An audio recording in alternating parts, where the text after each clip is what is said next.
If you want, you can pull some of us from here, but it's fine.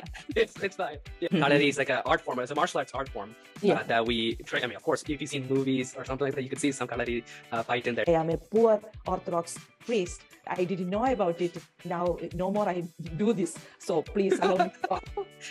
Into deacon life, into priestly life, into his life as a bishop.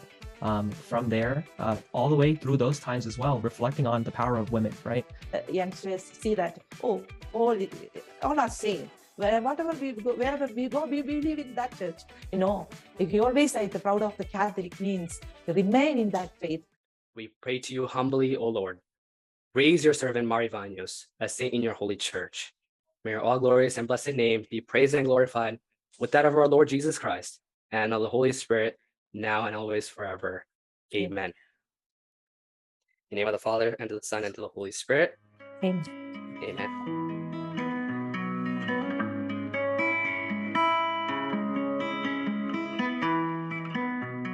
All right, everyone. Welcome to another episode with Tea with Thomas.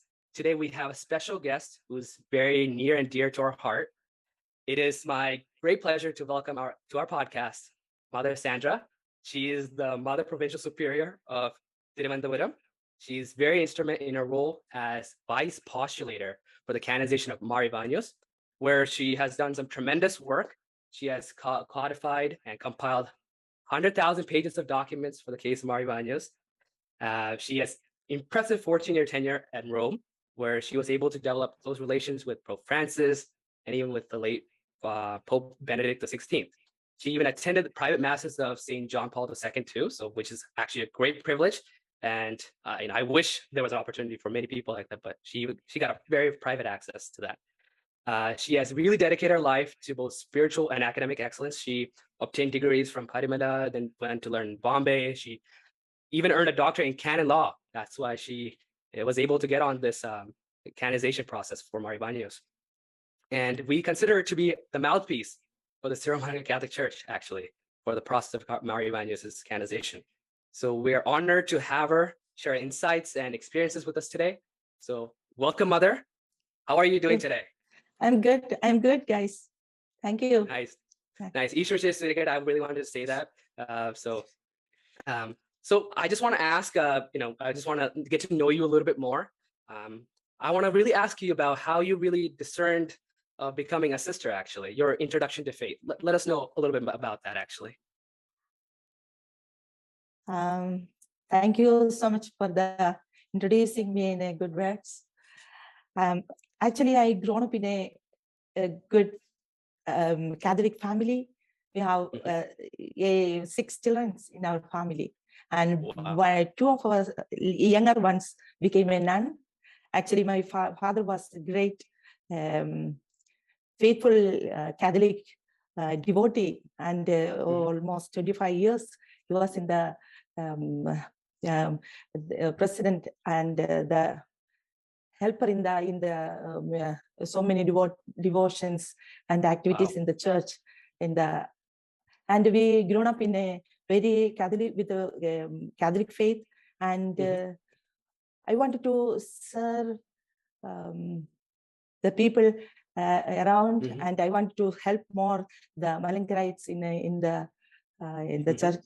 So I want to go. Yeah, very nice. I really love that because talking to people of religious life, it's a different experience actually from all of us who are here. So I'm very happy that you shared your insight. So we introduced you as a person who's very involved with the canonization process. That is actually a very good privilege. It's actually very, very rare to get someone who has that experience. So I just want to ask, how did you get involved with this canonization process for Ivanios? It's been a long journey for you, right? Yeah, it's really, that's the privilege. I think it's get into it as the doctorate in canon law, and I was the only one in the diploma with the canonization process from Rome. So I think that was the eligibility to get into that process. The bishops saw me as the better one to get into it. And when I enter into this process, actually there was already 9 years started from for this process. And present Bishop Mar Antonius was the postulator of that case. So I just joined with them as a vice postulator there as and started with them the work. So Antonius Pidav was the main person in charge of this. Yeah. Oh, okay. And I was the vice postulator. Vice postulator. Oh, yeah. okay. Very nice. And so when was this? Started in 1997. It started, but in the church with 1998 with the circular of the bishop, competent bishop, declared it in the Malangar church with our bulletin, and get to know with the synod of bishops and all the faithful, and then only we started with this process. Oh, okay. So you and who others are helping you with this process? Who other? Actually, a lot of the people included there. Postulator as the Bishop Mar Antonius, and there are commissions appointed by the bishop, and there are a lot of priests, sisters, and from the different the Latin Church, Syro Malabar Church and Malangara Church, priests, sisters, and lay people joined with us for that's a historical commission, theological commission, and a board of inquiry. There are a lot of people included in our list. So many people helped us for the completion of this work. Wow, that's a great privilege. Yeah, I would say, the Lord is providing very good opportunities for them to serve the church, and I'm very happy that there is a wide list of people actually helping, because I would assume this process to be very, very, very tough to do. Because you need a lot of knowledge. Joined a lot of young people, even the boys and girls with us to join the work. Completion of this, because those who have that expertise, the computer and the collecting the documents, all these things, no? So we got a lot of youngsters. Okay. Yes. If you want, you can pull some of us from here, but it's fine. Yeah. I think, Mother, you provided a really good, interesting point, because I feel like especially our younger youth, they see these things sometimes on the news, or they hear it in our churches about the canonization process for Mar Ivanios, and they see the major announcements. He's achieved the status servant of God. All of these different checkpoints, but they don't really understand what it means or the work that goes behind it. At last they said that it was our privilege to part of this work, great work. Wow. Exactly. And it's such an inspiration for our younger generation as well, to see that they themselves can put themselves in a position to help out, right? They're seeing so many other youngsters, and hopefully this episode will give them a better idea of what exactly you do, what the steps are, what the process is, and maybe have them be a little inspired to put their own foot forward and do some work for the church in whatever capacity they feel inspired to do. Yeah, right. Of course, yeah. I'm very happy to hear that, and thank you for giving us that information. Actually, now I really want to talk about the man, the myth, the legend, the Mar Ivanios, who we're actually trying to do the canonization process for. So I really want to know who Mar Ivanios is. Of course, we learned that in catechism, Sunday school. Of course, we have done our own private research about who this person is, and he's a very, very respected person, not only the Malankara Church, but for the whole Catholic communion. So that's actually a huge thing. So he's an inspiration for a lot of people. I want to really get into that. Why is he an inspiration for a lot of people? So let's start with who Mar Ivanios is. Maybe start with his heritage and his upbringing. So can you tell us more about the upbringing of Mar Ivanios? Maybe you could describe his, early upbringing in terms of as Geevarghese, Geevarghese, right? So you could, tell us more about that. I want to see that. Actually, the Venerable Mar Ivanios, whom we Malankarites recall with great enthusiasm and reverence. Right. That I can say when we start with the childhood of that, we see all the face of his life, that with the providence of God. And actually, everybody knows that he born in a well-known noble family in those days. And born as the eldest son of the pious Thomas Panikar and the Anama Panikar in the Malankara Jacobite faithful. They were the Malankara Jacobite faithful. And actually, he born in 1882 in September 21st. And his baptism was after 13 days of his birth.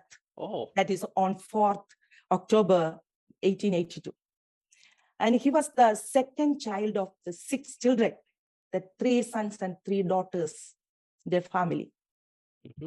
And actually that everybody called him as the Coach Geevarghese in the beginning up there. And he got best education according to his intelligence and caliber. And the early stage, he was educated under the guidance of his mother at home. And at the age of 5, he joined in the Kalari, that's the pre-primary. They enter into that. And we know that he started with the famous Kalari Ashram David. Yeah. And so, yeah, that's pretty good. I mean, I was thinking about, like, I just had a question. So he was born into Panikar, right? So he was the Panikar, which is like a very big title that the Travancore, the Raja, the king gives to the people. So it's very select. So you said Kalari, right? So I just want to clarify for our audience that Kalari is like an art form. It's a martial arts art form that we train. I mean, of course, if you've seen movies or something like that, you could see some Kalari fight in there. So yeah, it's actually a very, very disciplined martial arts. Actually, it takes a lot of discipline to do it. So his family was that. So it goes to show, where he got the discipline. He got his good upbringing from a great family who had faith, as well as how to carry things along on this earth. So yeah, it's great. Yeah. Then he started his studies in Protestant and government. He's very lucky to join the English medium schools there. At that time, it was the less privileged to have that. And he was so brilliant, and his all teachers recommended for the higher studies, high school studies.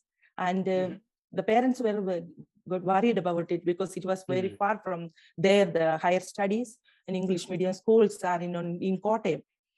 So, that what designed for a man is you have to see from all his life that he, when he was 13 years old, then they met with the Dionysius, Polycotil Mar Dionysius Pidav, met with that incidents, and he was so impressed with his intelligence and performance during that, that events happened during his pastoral visit in Puthankav. Right. Yeah. So I read a little bit about Ivanios, and he was a big mentor for Ivanios, Coach Geevarghese at the time. So so yeah, I mean, it's a big privilege to have a person like a bishop of high ranking status in the church alongside you, because it goes to show his fragrance of his virtues from a very, very young age, right? That kindness, the love, the devotion to God, right? And of course, when we learn in our catechism, right, this is something that we learn about, is that his devotion from an early age, and it spreads to more parts of his life, especially when he becomes a deacon, right? So when he becomes a deacon, it's another level that he goes into. Like it's a nice, so like you can see the progression of a saint coming. Like you can see a progression of a saint happening as we go through his history, right? So I want to ask you more about his life as a deacon, right? Because he went to a seminary as a teenager, right? So we don't, in these days and age, people don't go into seminary as a teen. I mean, in India, of course, I know my Achin went back home. He went to seminary at age of 15. So it doesn't happen very often nowadays, but for that time, it was a very acceptable thing. So can you tell more about his life as a deacon, his life in seminary, like his growth in that? Because, as you said, he was very devotee person and grown up with a good faith, and his mother, he has foreseen that he is born for a good purpose, a great job. And he and his priest uncle inspired him to join in a priestly life. And he had an ardent desire to become a priest, and especially the sannyasi. And from the beginning itself, he had noted in his Atmagada, that's autobiography, Girideva, later. And he used to stay in the old seminary and studied well and completed his high school studies. Then he received the minor orders in September 27, on the very day of his 16th birthday. That is on 21st September 1898. The school was proud of him. All teachers recommended to go ahead with the good education. And he was the captain of the football team that time in the seminary. That's awesome. Yeah, that is awesome. And after the completion of the high school studies, Pulikottal Pidav obtained permission from the parents and the parishioners to ordain him as a deacon. And he ordained him as P.T. Geevarghese. That time he was known as that Kochi Geevarghese or Geevarghese. And when he joined as a deacon there in the MD seminary, they registered it as the P.T. Geevarghese. That time itself known as the P.T. Geevarghese. And he was under the good care of that Malpan Vattasheril Pidava. He joined that time. And as we call him he moved around, to travel around during that deacon life of deacon, and he started preach among the people, get to revive them for their spiritual growth. And as I don't know, he's by that time he obtained as the deacon, he became the MA degree, obtained with the MA degree. To that point, he was that bishop saw him as the brilliant student, like, before become a priest, they're very rare to study until the MA degree.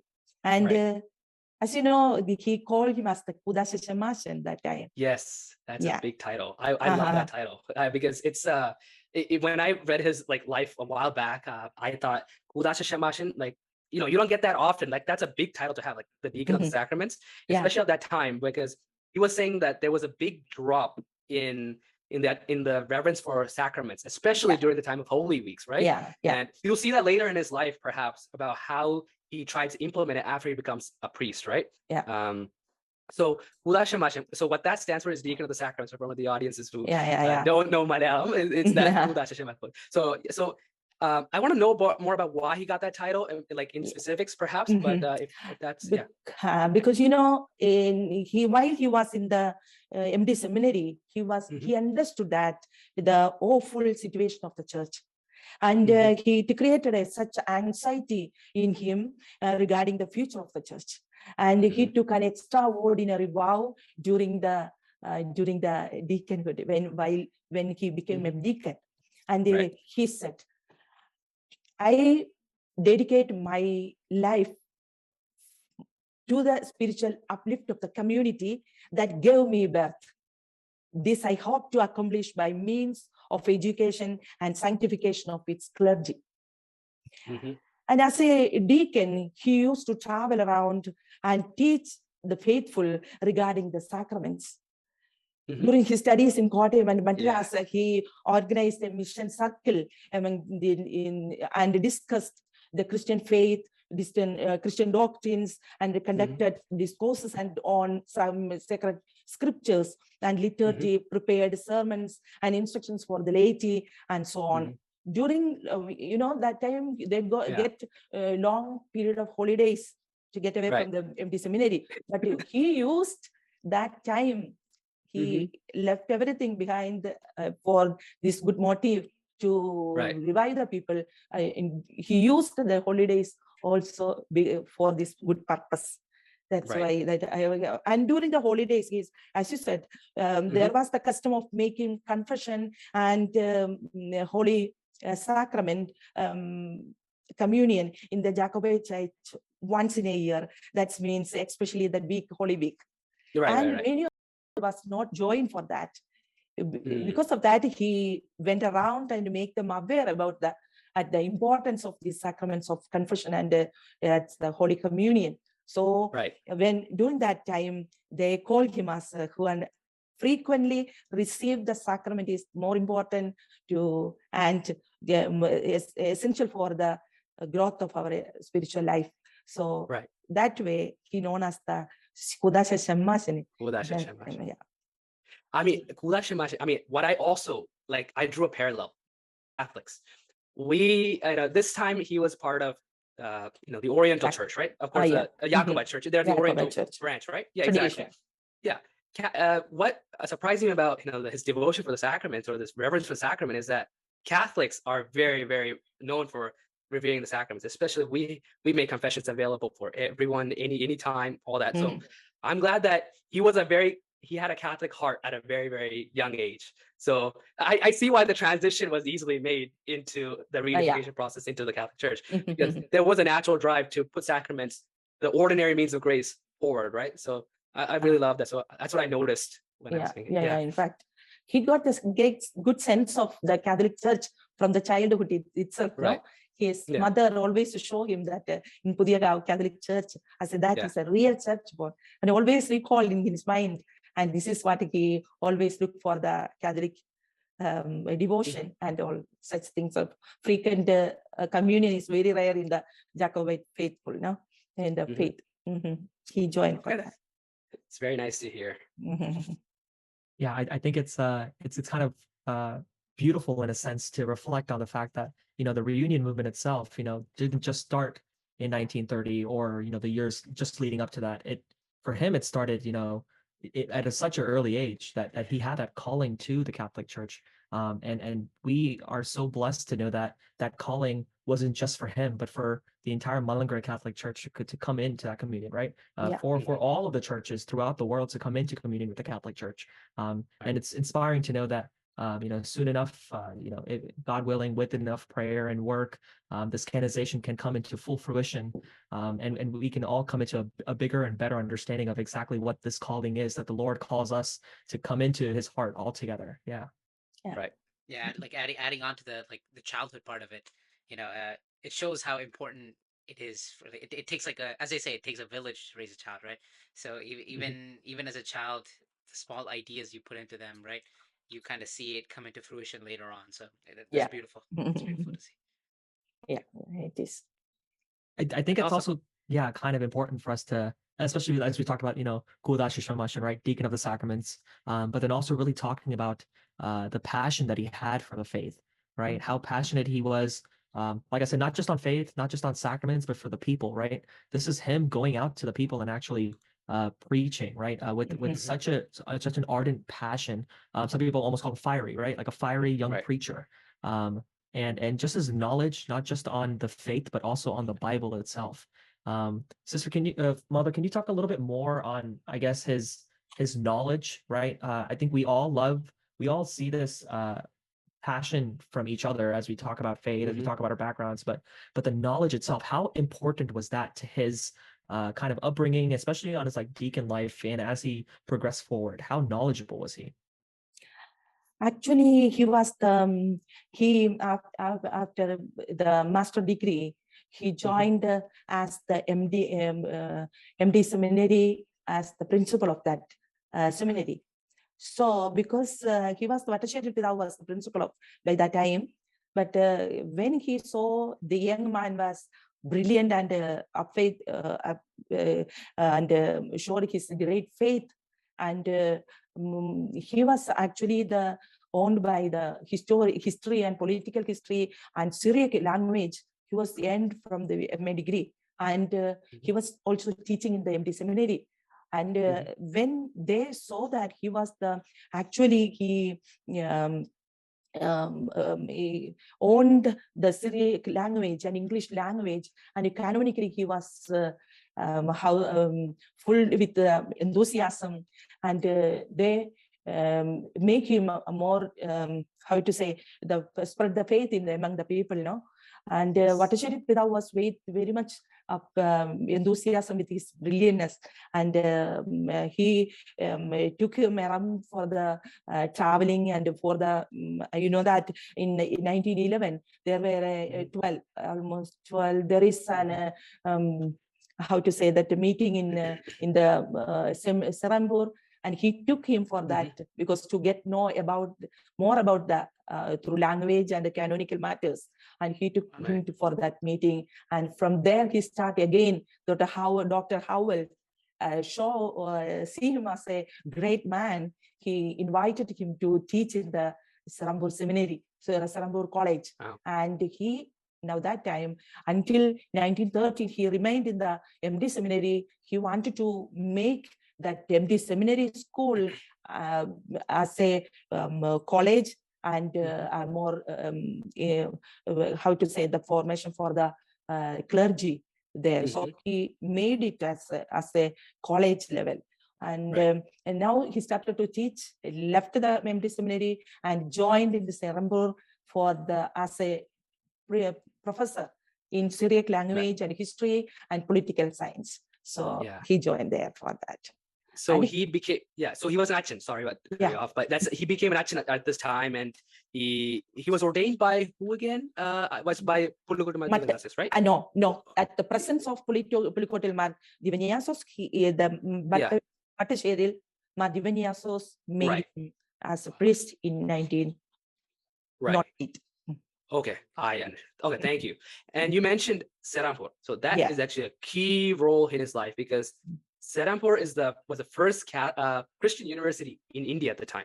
So that's actually a big role, and he got a professorship there. And he didn't go apply or anything like that. He got it.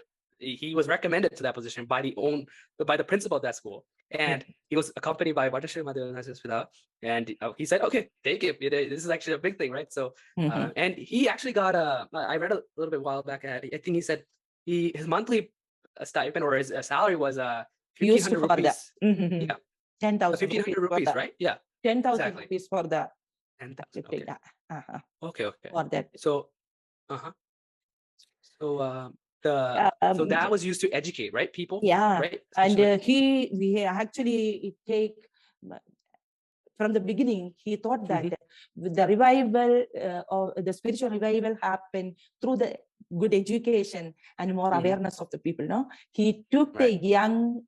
Young people to the young deacons to the Serampore College and spend a lot of money for that. And also when he see the need of young women and young ladies would be educated, he took them to the Calcutta as well. So both sides, for the young generations, make them more aware about the situations and make them more educated, then the situation will be changed. That was his plan. And he spent a lot of days and nights in contemplation while he was in Serampore. And he was very keen to not to send them away from the tradition. And the residence itself, he became, he asked the authorities to have a chapel and a residence nearby all the deacons, not to get into the Protestant college. It is the Serampore College is the Protestant one, so don't to get into the another faith. He always careful about their faith and formation, and kept them around him, and for the chapel and a separate chapel for them, asked for that. So it was the situation there begins his language and theological studies, and got so many people and save the many souls, that. That's very good. Yeah. I think it's super unique for someone, especially like we talked about in the history, someone who is so devoted to that religious life, and then having this push and pull to figure out what the purpose of his life is, and eventually realizing that he wanted to get into the professorship in Serampore in order to continue, like you said, like raising the next generation, right? It's a new generation of people to be devoted to the faith. And at this point, of course, it's interesting because at the same time as he's doing this, he's also figuring out what he wants to do with his life. Like Jason talked about, this is the turning point, right? What is, especially in kids our age, we talk about this a lot of our calling, of of us reflecting and deciding. Specifically, the word that we use is discernment. How we discern what we want to do for our future. And so it's an important thing to kind of see Ivanios' life and kind of reflect on how we can use him as a good model to understand how we make our own decisions in our own life. And I bring this up because as he is in Serampore and he's reflecting and he's praying and deciding, there is one specific quote that he decides to reflect on, which was specifically that I had read on, which was he wanted to raise himself to the stature of a saint in the religious life of a monastery. In fact. And so I guess in this position, it's how did he exactly decide to do that from this point on? And as I said, he noted in Giridhivam, that autobiography, that from the childhood itself, I have the desire to become a devout religious man, because he was while he was in the Mavelikara he saw around the Buddhist sannyasis with the devotion of the rosaries, and they were making the prayers and all, and he got into it. I want to become a saint, like slowly he thought about it as a saint, but he wanted to become a religious. And he took the all young deacons and the young people to the Serampore, and he thought that I want to, as you said, as a model for I have to become a saint first, then to show the others that this is follow me. So in the Serampore itself, he showed them that how we live our faith in the midst of other faithful and other people, other denominations like Protestants and other faithful. No, so here he starts become a religious and sannyasi, and that we can say there started an ashram, like where he lived, as like the residents became the ashram, and they took those who are interested, who had taste for that religious life. He told them to follow me, and they followed such a rigorous religious life in Serampore itself. Then only he started looking for a house in place in Kerala. So he came down to Kerala in Mundamala. So it was a very how to say that remote area, like no one was stay there. He wanted to actually meditate on the top of a hill and mountain. So later we see that all the things he happened, the events happen in his life. That's a power bank, how he collected all the energy from that mountain, and he came down, that he started to think about the reunion and all the strength that he get from that prayer life. That is what. Yeah, that kind of reminds me of Moses' trip to Mount Sinai, coming down with something. It's like it's like a parallel here, but I'm just saying that's like a a parallel I saw. But, actually, he called us Moses in the Malangara church. Oh, really? Oh, I did not know that. It's actually pretty cool. Yeah. That did seem like a Moses moment, where he went up the hill, meditated. Of course, Moses had the burning bush, but he meditated. The fire in his mind. Fire within him, right? Exactly, right. Absolutely. Yeah. So we see that he served well as a deacon, then as a priest. I think his elevation is very important here because he moves into the position of a bishop eventually. Yeah. So at this level, his fruits of his works are being seen, especially by his mentor, Ivanios, right? And of course, he has a lot of mentors who are in the bishop, of course, because he has connection with them. So I want to really know his elevation to that position, basically with who he was ordained by and what was his role in the Jacobite Church, right? Because I noticed that he wasn't assigned to a particular diocese. Right, he was like 7 dioceses at the time. No. He was not joined. He was not joined to any diocese, because you know that time was really that Vatashiril Pidav and all. They were not at all good with the religious life and all. No, they were encouraging the priestly sannyasi life. They encouraged, but as when he saw the women around to become a nun, he never believed that in the Jacobite Church, in the Orthodox system, we never see that such kind of a group. So it was very upset with that group. And then he never, almost 10 years of life they spent for the religious life and for the religious formation. The women, girls, Syrian girls, they call us Syrian girls, they could not become a nun. So in that time, many were encouraging him to become a bishop, but he was refused all the time. He refused for that position. He doesn't want to be a bishop, like, a sannyasi become a bishop. So he wants to be a sannyasi, like, and led that way. But when he saw that, heard that Vattashetil Pidav never allowed them to become a nun and never consecrate them into the church. So he received that position of the bishop, and when the beginning of the religious profession, he said, only for you, my dear children, I have take this risk of this bishophood. So he take this cross, he said. So it was very, very, very challenging for him to be as a bishop and a sannyasi.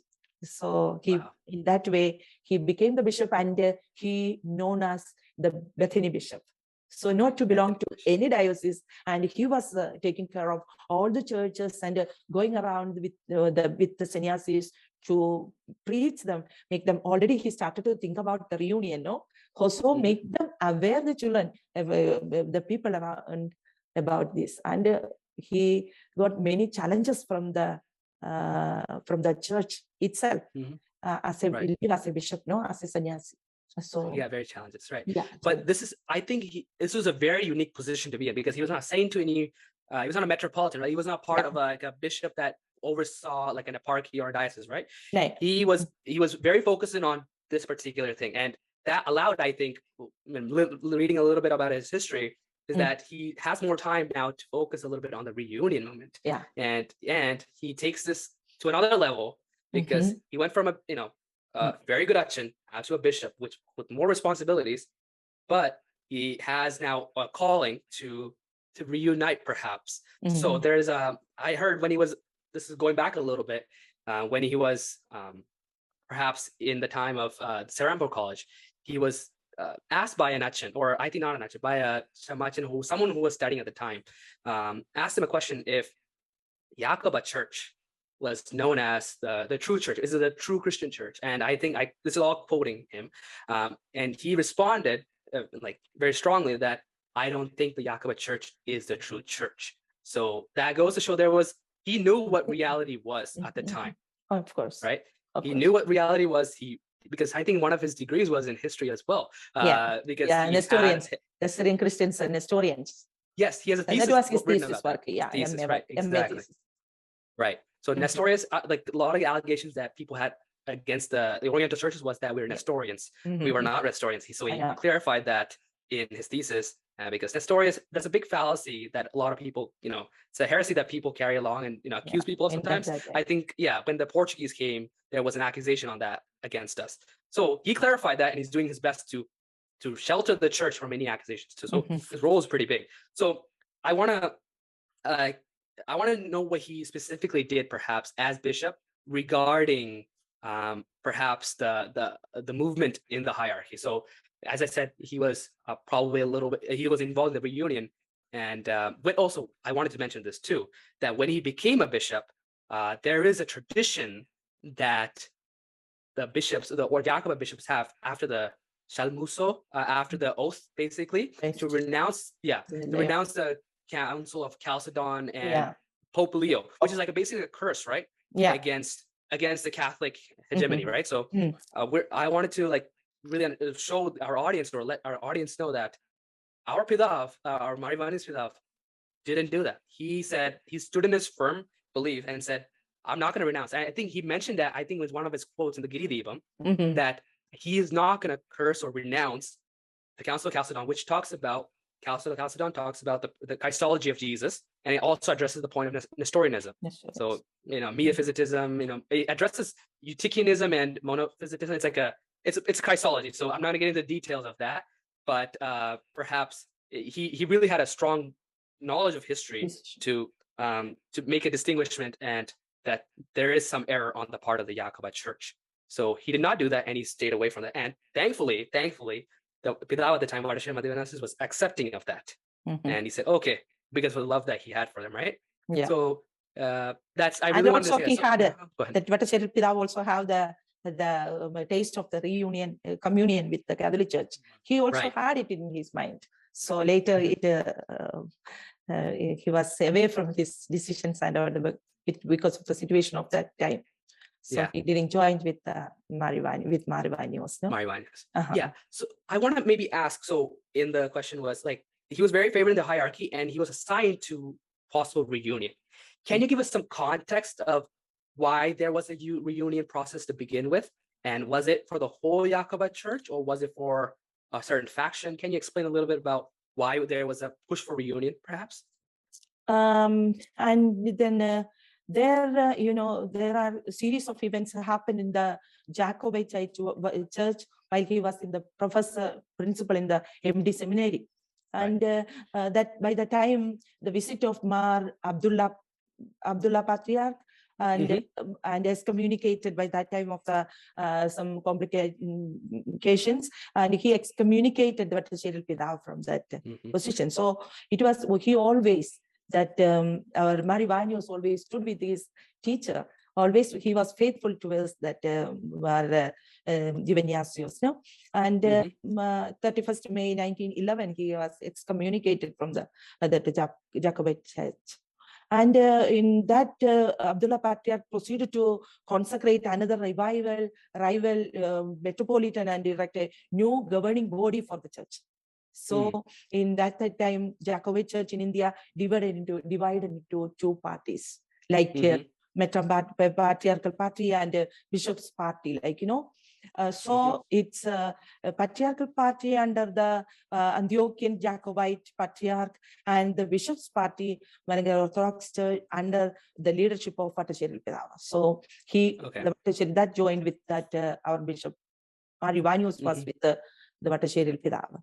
And he convinced that only way to free them from the Jacobite Church, from the autocratic domination of the Patriarch of Antioch, he established Catholicate in the Malangara on 15th of September 1912. After the establishment of Malangara Church, so it's divided and always come into the conflict and so on. Those things made them to think about the reunion and so stuff on. So that was very interesting. Yeah, it was very interesting. And they come to the point they started to think about that in 1925, and he became a bishop, and in 1926 they reunited in Parimala, and to think about the first November 1926 they came into for the how to say in Parimala for the first synod, and allowed him to proceed with the reunion act with communion with the how to say that not in Rome, York, and started with those things. And he, as the Rahmani, he started to, first of all, they thought about to join with the Rahmani, and then the Ivanios started from the Ivanios, the others. And when he came into the point,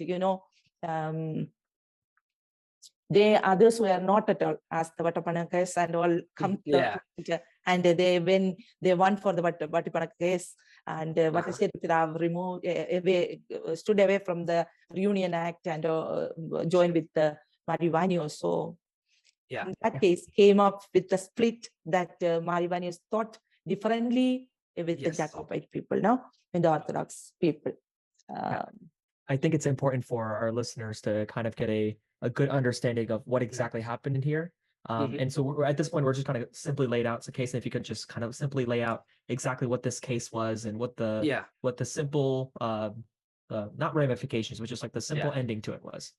I'm going to go back a little bit, perhaps, to the first participant. So there's like a couple times that this case happened in terms, not case, because there was an appeal basically that happened later on. But the first decision was for I think for the Jakob, so the Baba Kakshi, then there was an appeal. They went for an appeal and they got it back. They won the appeal and they won it back. So that's how, because in that time period where the Baba Kakshi, for the Patriarch of Antioch, who's sitting over there in Syria, when he won that, that side, that faction was satisfied in that, because Vatti Pranam case is actually, and I think Geevarghese talked about this in our previous episodes, talked about, it's an interest, basically a deposit that was made to the Travancore, and they invested that in the Dutch East India Company, where that money, the Dutch East India Company was one of the richest companies on the face of the planet. I think the richest. So in wealth-wise, right? It was, right? So like Apple or something, like it's 10 times or 100, I think 10 times bigger than that. So if you take a look at that, when they deposited the money, there was a fund that was for the Syrian Christians. So who gets, after that company dissolved and after all that, they were trying to pull that money back, who gets to keep it? Does it go to the Patriarch of Antioch, or does it stay with Malankara? So the Catholic, we formed the Catholic, right, in 1912, right? So does it go to the Metran Kakshi or Baba Kakshi? So that was a big dispute, and they went to court. And during all of this reunion, like possibility, the Padishah Devanasi's Pilav, along with other bishops, were fighting for this case. So there was a turmoil during this time. There's fights happening. There's this happening. It was a mix of different interests coming together. Exactly, and it caused a big, big dark time, I would say, in that short period of time. And so on the appeal, so just as we were getting closer and closer to a possible reunion moment, because at this time, Mother mentioned this, Rahmani, right? He was a prelate of the Syrian Catholic Church. So they had a reunion that happened on the other side, like in the Middle East at that time. So he was a Catholic prelate that had a lot of context and knowledge of the Catholic Church. So when Padishah Devanasi's Pilav was there visiting, I think Mardin or something. Mardin, right? Madrid. Madrid, right? So they had a conversation, and of course, I don't think Ivanios was, or Achin wasn't taken with him, but there are other couple of people that went. So I'm not going to get into the details of that, but there were a lot of people. I mean, there was quite a few bishops working on that case. But when they came back, told Ivanios that start making the negotiations with Rahmani and possibly talk about that. So that's where we get to the prelate who Mother talked about, the Rahmani, and a possible reunion with the Universal Church, the Catholic Church that we are now part of, right? So it's a big journey, but as we're getting closer and closer, the Vatti Pranam case reappealed and went the wrong direction.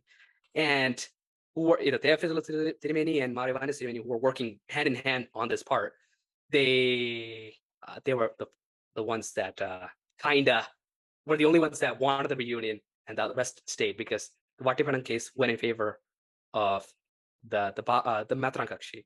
Yeah, and of course, there's so many different factors, but we do see this as one of the factors that definitely did affect, the mindsets, the different reasons why people wanted to stay where they were, versus the beautiful connection that you explained, Kaisen, of the Catholic Church being in contact with the Malankara Church at the time, and so. Yeah, it's kind of beautiful to kind of put that into context, but kind of reflect and understand, just in our own lives as well, how many things kind of just come in and sneak up and kind of distract us in a way, especially when something as beautiful as what we experience now, which is the Catholic Church, being in communion with that, how much of a blessing it is. We sometimes just miss the history and the truth behind how we even got to that in the first place. So yes, thank you, Kaisen, for that explanation. Of course. Mother, beautiful introduction into that so far. So thank you so much. Welcome. Did you want to provide any more context? Because at this point it is right. I want to just clear that as a very good way he explained everything, and actually that they wanted to join in the Oriental Syrian Church there with Rahmani. They wrote a letter as the instruction of Vatavesheri Pilav. The Ivanios wrote the letter to the Rahmani, and they were waiting for the reply, and for a long time, 1928, it was not getting the reply from him. He started to and asked many prelates to join with the good thing, join with the Roman Church. So he started to write to that in the Roman Church, and started And you can see from that letter, first time he wrote to the Rome, 1926, first memorandum, we say November 1st, 1926. Then they sent the reply, and they said in the letter, it is written again on 1927, written that you didn't mention your sign on it. And they sent again, they said to wrote, Ivanios wrote in 1927 another letter, and they replied for that. They proceeded with that. They entered in 1930 with a good result of community.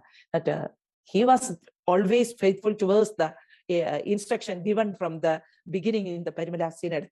So he proceeded, and some of them get away from that decisions. So we joined with the Catholic Communion. That.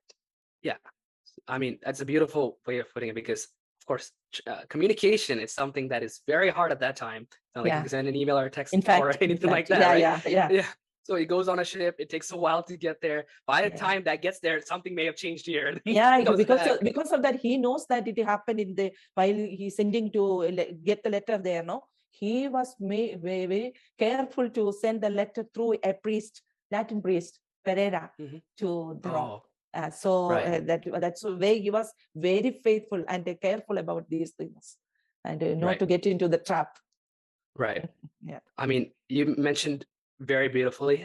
So we are nearing the beginning of that reunion when basically we entered into communion with Rome, right? So we had discussions. I mean, there was things back and forth going. It was a lot of uncertainty at this time, right? You know, you talked about the Synod of Parimala, which was a huge event because at this time, you know, Ivanios was, you know, ordained as bishop and all that stuff, and he was very involved with this process. And because he presented the possibility of a reunion to the people, I think they were on board. But when that, of course, the Vartipanen case happened in 1928, right? The appeal happened. Came up. It literally wiped everything clean. I'm like, oh, then all the hard work he was doing. And it was mentioned that 6th, that is Vatican Pidava, he entrusted Ivanios to write a letter to the reply to this letter, and it started beginning from that according to his decision. But Ivanios asked again the Metropolitan whether he was willing to join the Catholic Church. He said, I am willing to join.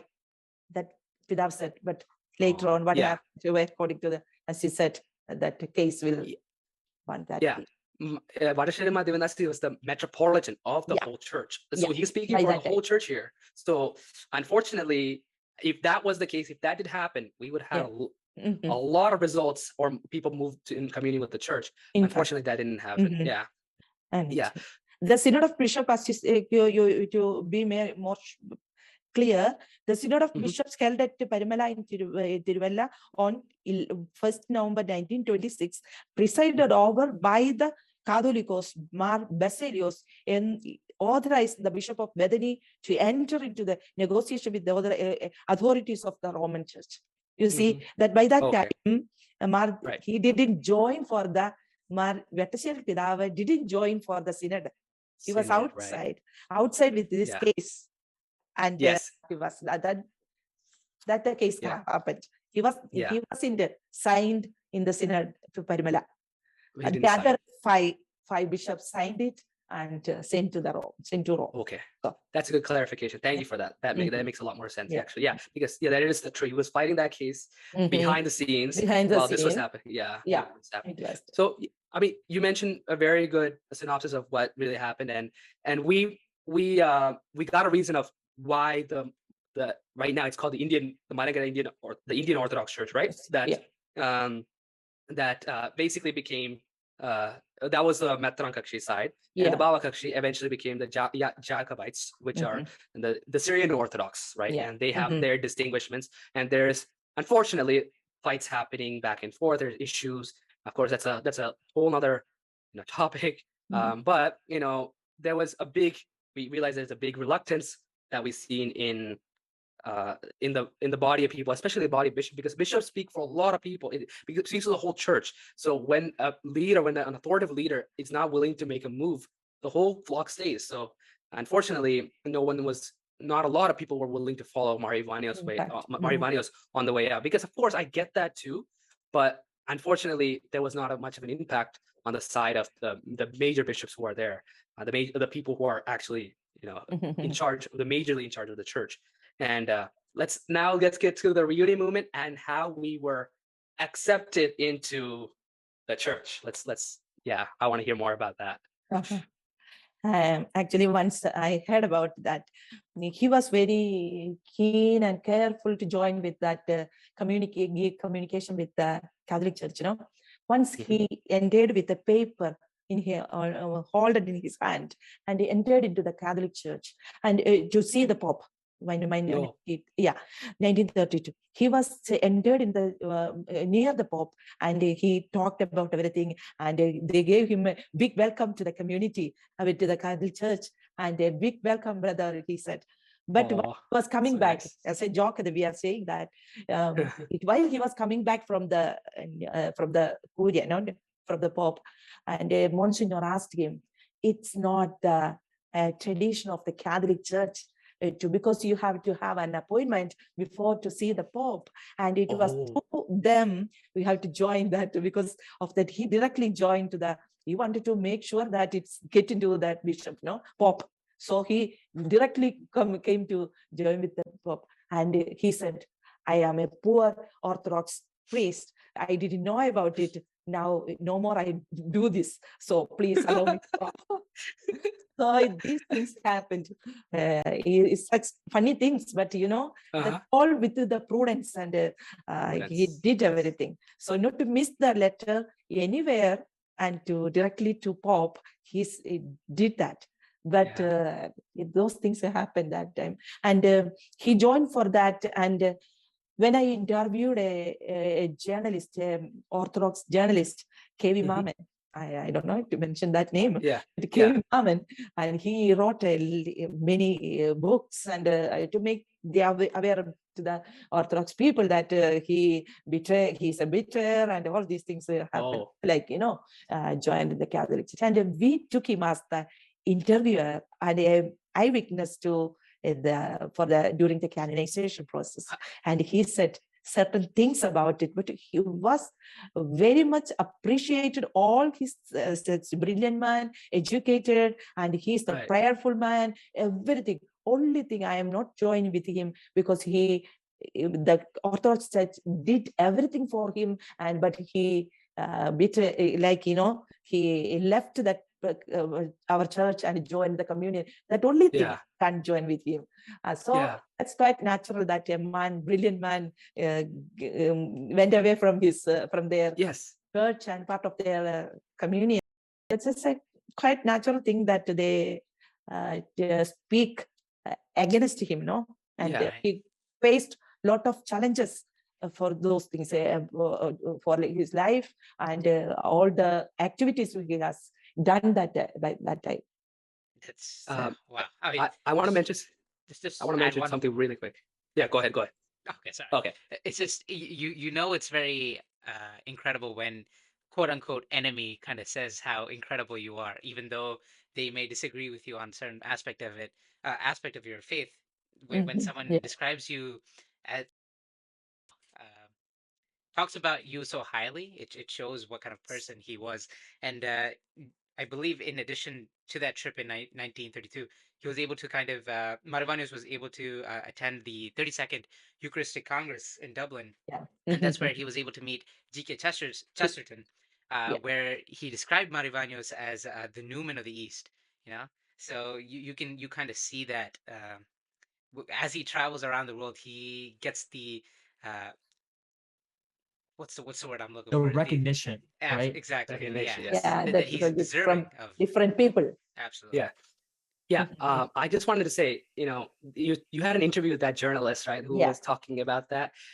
Unfortunately, I read something earlier on. I was like, I saw him when there was an establishment of the Catholicos at the time of 1912, right? There was an Orthodox priest who talked about gave good credit to Ivanios, Geevarghese at the time, for the establishment of the Catholic at the time, because he worked so hard right by the Ivanios to make that happen. And thankfully there are some people who give credit, but of course, people think, unfortunately, like, oh, we did all that for him, but he didn't do anything for us. there is we forgot, I think we got to mention this, is that Bethany Ashram was something he did find when he was in of course the Jacobite church at the time. Exactly. Yeah. So I think we could talk about that, because I think we forgot to mention that, because in the timeline in 1919, that's when Bethany Ashram. And 1925 is our Bethany Convent. The establishment of the Bethany Convent means that's the first profession of the three sisters in the enter into the religious life.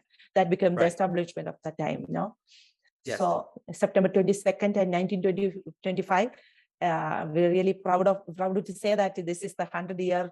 We start 22nd of September. We start with the centenary.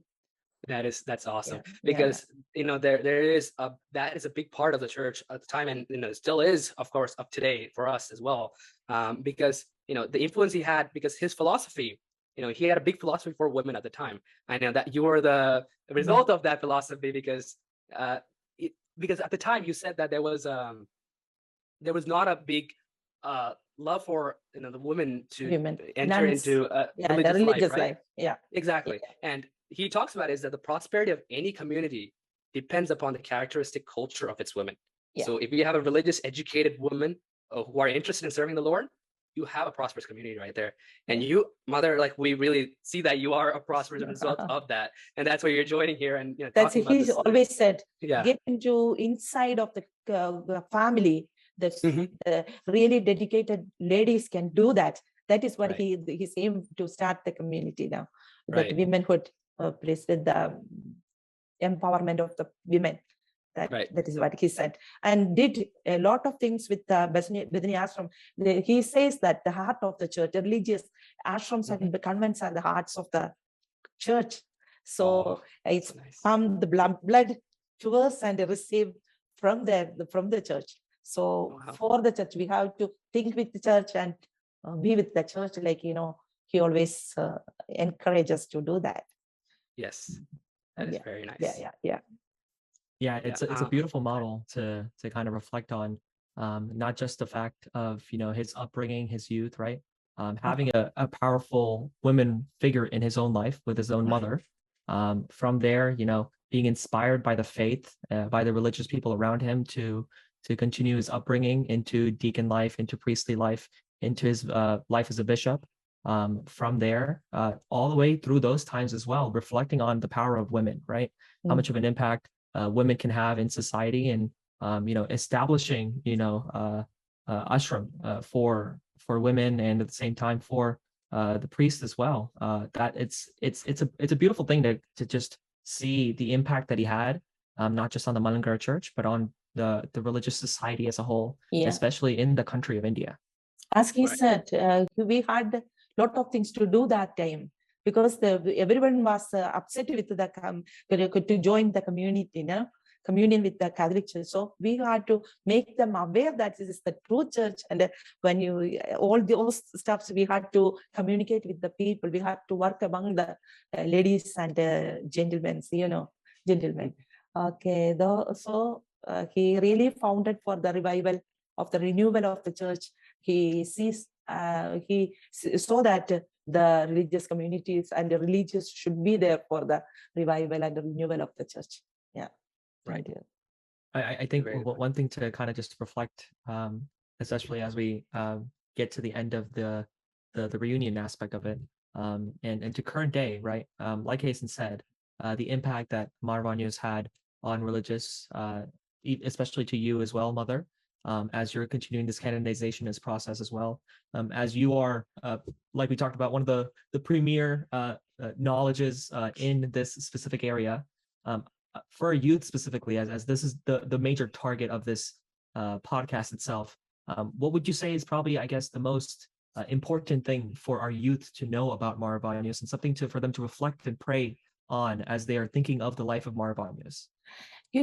Always he keeps telling that be firm in faith of the Catholic Church. And when he started to, and in 1947, he started to build the, Ivanios College.